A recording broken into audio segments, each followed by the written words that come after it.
Évangile de Matthieu, chapitre 13. L'histoire du semeur.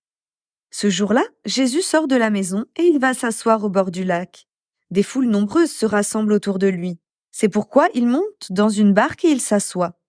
Toute la foule reste au bord de l'eau. Jésus enseigne beaucoup de choses aux gens en utilisant des comparaisons.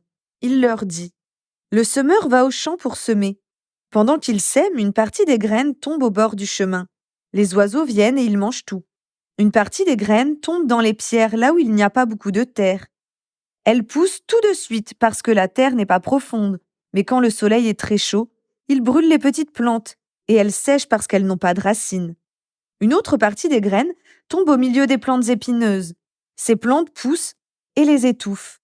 Une autre partie des graines tombe dans la bonne terre et produit des épis. Les uns donnent 100 grains, d'autres 60, d'autres 30.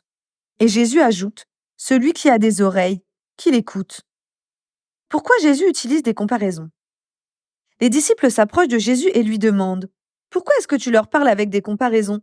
Jésus leur répond: Dieu vous donne à vous de connaître les vérités cachées du royaume des cieux, mais il ne donne pas cela aux autres. En effet, celui qui a quelque chose, on lui donne encore plus et il aura beaucoup plus. Mais celui qui n'a rien, on lui enlèvera même le peu de choses qu'il a. Donc je leur parle avec des comparaisons parce qu'ils regardent mais ils ne voient pas. Ils entendent mais ils n'écoutent pas et ne comprennent pas. Ainsi, il leur arrive ce que le prophète Ésaïe a annoncé. Dieu dit: Vous entendrez bien, mais vous ne comprendrez pas. Vous regarderez bien, mais vous ne verrez pas. Oui, la tête de ce peuple est devenue dure. Ils ont bouché leurs oreilles, ils ont fermé leurs yeux. Ils ne voulaient pas voir avec leurs yeux, entendre avec leurs oreilles, comprendre avec leur cœur. Ils ne voulaient pas changer leur vie. Alors je n'ai pas pu les guérir. Mais vous, vous êtes heureux, vos yeux voient et vos oreilles entendent. Je vous le dis, c'est la vérité. Beaucoup de prophètes, beaucoup de gens fidèles à Dieu ont désiré voir ce que vous voyez, mais ils ne l'ont pas vu. Ils ont désiré entendre ce que vous entendez, mais ils ne l'ont pas entendu. L'histoire de la parole. Écoutez donc ce que l'histoire du semeur veut dire. Le bord du chemin, où la graine tombe, ce sont les gens qui entendent la parole du royaume et qui ne comprennent pas. L'esprit du mal arrive et il arrache ce qu'on a semé dans leur cœur. Le sol plein de pierres, ce sont les gens qui entendent la parole et qui la reçoivent aussitôt avec joie. Mais la parole n'a pas de racine en eux. Ils changent facilement d'avis. Alors quand il y a une difficulté ou quand on les fait souffrir à cause de la parole, ils abandonnent tout de suite. Le sol couvert de plantes épineuses, ce sont les gens qui entendent la parole mais qui s'inquiètent pour les choses de ce monde. Ils cherchent de fausses richesses. À cause de cela, la parole est étouffée et elle ne produit rien. La bonne terre, ce sont les gens qui entendent la parole et qui comprennent. Ils donnent des fruits. Les uns 100, d'autres 60, d'autres 30. La mauvaise herbe. Jésus utilise pour eux une autre comparaison. Le royaume des cieux ressemble à ceci. Un homme a semé du bon grain dans son champ. Une nuit, pendant que tout le monde dort, son ennemi arrive. Il sème de la mauvaise herbe au milieu du bon grain et il s'en va. Les plantes poussent, elles produisent les épis et la mauvaise herbe paraît aussi. Les serviteurs vont dire au propriétaire: Maître, tu as semé du bon grain dans ton champ, n'est-ce pas? D'où vient donc cette mauvaise herbe? Il leur répond: C'est un ennemi qui a fait cela. Les serviteurs lui disent: Est-ce que tu veux que nous allions enlever la mauvaise herbe? Le propriétaire leur dit: Non, en enlevant la mauvaise herbe, vous risquez d'arracher aussi les épis. Laissez tout pousser ensemble jusqu'à la récolte, et au moment de la récolte, je dirai aux ouvriers: Enlevez d'abord la mauvaise herbe, faites des tas pour la brûler, ensuite ramassez les épis et mettez la récolte dans mon grenier. La graine de moutarde. Jésus utilise pour eux une autre comparaison. Le royaume des cieux ressemble à ceci. Un homme a pris une graine de moutarde pour la semer dans son champ. C'est la plus petite de toutes les graines, mais quand elle a poussé, c'est la plus grande des plantes. Elle devient un arbre et les oiseaux viennent faire leur nid dans ses branches. La levure. Une autre comparaison. Le royaume des cieux ressemble à ceci. Une femme prend de la levure et la mélange à 25 kilos de farine. Et toute la pâte lève. Jésus utilise des comparaisons pour annoncer des choses cachées. Tout cela, Jésus le dit aux foules avec des comparaisons. Il leur parle toujours avec des comparaisons, pour réaliser ce que le prophète a annoncé. Je leur parlerai avec des comparaisons.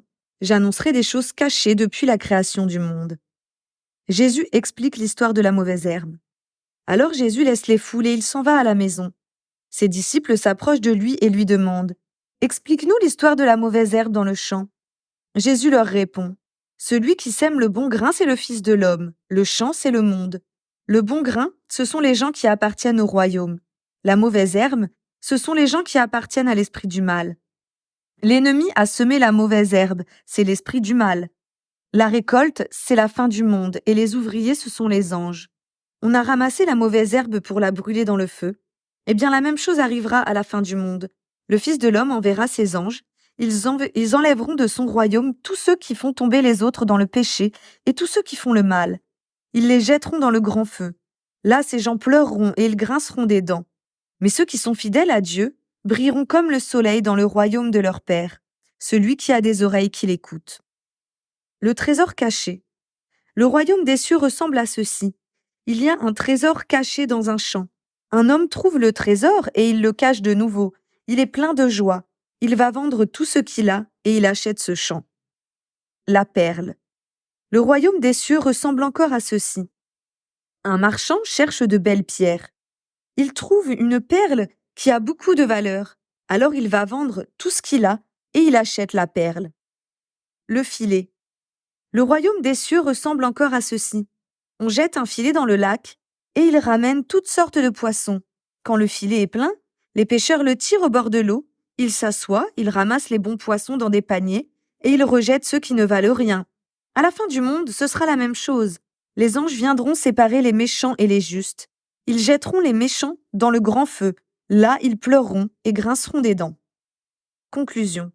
Jésus demande à ses disciples « Est-ce que vous avez compris tout cela ?» Ils lui répondirent « Oui ». Jésus leur dit « Un maître de la loi qui devient disciple du royaume des cieux, voilà à qui il ressemble. Il est comme un maître de maison qui tire de son trésor des choses nouvelles et des choses anciennes. » Les gens de Nazareth ne croient pas en Jésus. Quand Jésus a fini d'enseigner avec ses comparaisons, il quitte cet endroit. Il va dans la ville de Nazareth où il a grandi, et il se met à enseigner les gens dans leur maison de prière. Ils sont très étonnés et ils disent « Qui lui a donné cette sagesse ? Qui lui a donné le pouvoir de faire ces miracles ? Pourtant c'est bien le fils du charpentier, sa mère s'appelle Marie, et il a pour frères Jacques, Joseph, Simon et Jude.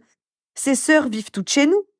Alors qui lui a donné cette sagesse et ce pouvoir ? » Et cela les empêche de croire en Jésus. Jésus leur dit « Un prophète est respecté partout, sauf dans sa ville et dans sa maison. » À Nazareth, Jésus ne peut pas faire beaucoup de miracles parce que les gens ne croient pas.